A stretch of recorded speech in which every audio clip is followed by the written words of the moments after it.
సౌభాగ్యలక్ష్మీ రావమ్మ అమ్మా, సౌభాగ్యలక్ష్మీ రావమ్మ.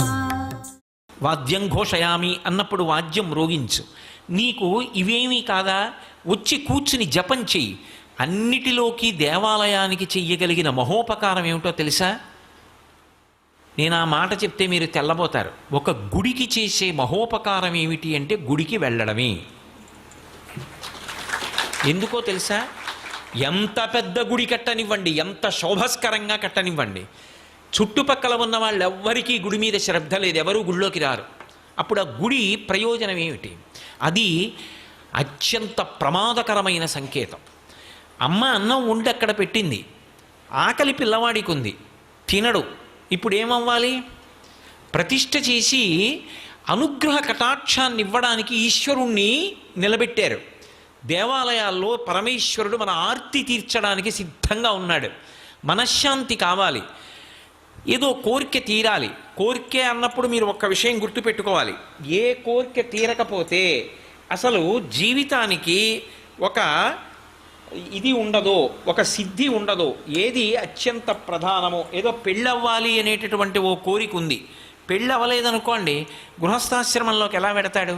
సంతానం కలగలేదు, పితృరుణం ఎలా తీరుతుంది? కొన్ని అత్యంత ప్రధానములై ఉంటాయి, అత్యంత అవసరములు అంటారు వాటిని. అవసరములు కోర్కెలు కావు, మీరు బాగా తెలుసుకోవాలి ఈ మాట. అందుకే భగవంతుడు కూడా ఆర్తో జిజ్ఞాసురర్థార్థీ జ్ఞానీచ భరతర్షభ అన్నాడు.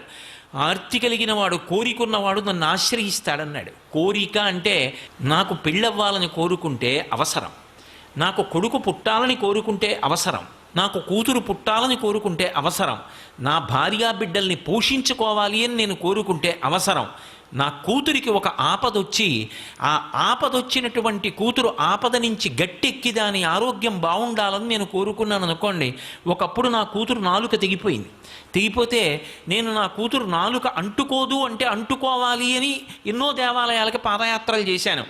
అది కోర్కె కిందకి రాదు, అతి కోర్కె కాదది, అది అవసరం. నా కడుపున పుట్టిన కూతురు బాగుండాలని నేను కోరుకోవాలి, అది అవసరం. అది ఏది అవసరమో అది కోర్కె కాదు, ఏది అవసరము కాదో దాన్ని అపేక్షించడం కోరిక అవుతుంది. అప్పుడు అది ఇస్తే నువ్వు పాడవుతావా, ఇవ్వచ్చా ఇవ్వకూడదా అన్నది ఈశ్వరానుగ్రహాన్ని బట్టి ఉంటుంది. అందుకే వాంఛితార్థ ప్రదాయిని, ఇది నీకు ఇస్తే పాడవంటేనే అమ్మవారిస్తుంది తప్ప ఇది అడిగాడు కదా అని ఇచ్చేస్తే వాడు పాడైపోతాడంటే అమ్మవారి ఇవ్వదు. పిల్లవాడు నామనవడే కదా అని, చిన్న పిల్లవాడు ఏడుస్తున్నాడు కదా అని పట్టుకెళ్ళి కత్తిరిస్తానా? ఇవ్వకూడదు. వాడు ఏడుస్తున్నాడు కదా అని కత్తిరిస్తే వేలు కత్తిరించుకుంటాడు వాడు.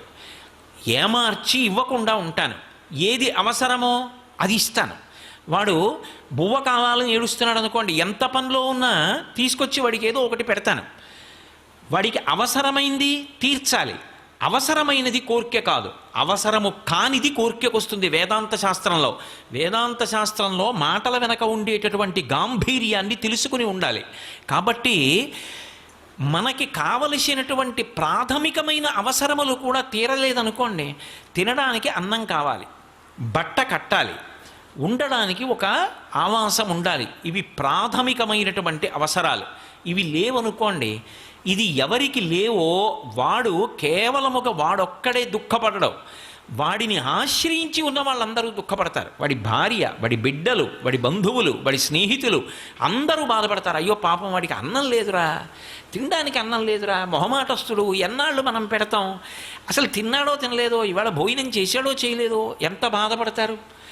అది అమ్మవారు ఐశ్వర్యాన్ని ఇచ్చేటప్పుడు దేని కారణంగా ఇస్తుంది అంటే, పరాశర భట్టర్లు అంటున్నారు, ఈ పునర్జన్మ సిద్ధాంతాన్ని ప్రాతిపదిక చేసి మాట్లాడుతున్నారు ఆయన. ఏదో కేవల శ్లోక రచన కాదు, మహాత్ములు చేసినటువంటి శ్లోకాలు పరమ ప్రామాణ్యములై ఉంటాయి. సర్వం శ్రీ ఉమామహేశ్వర పరబ్రహ్మార్పణమస్తు. స్వస్తి.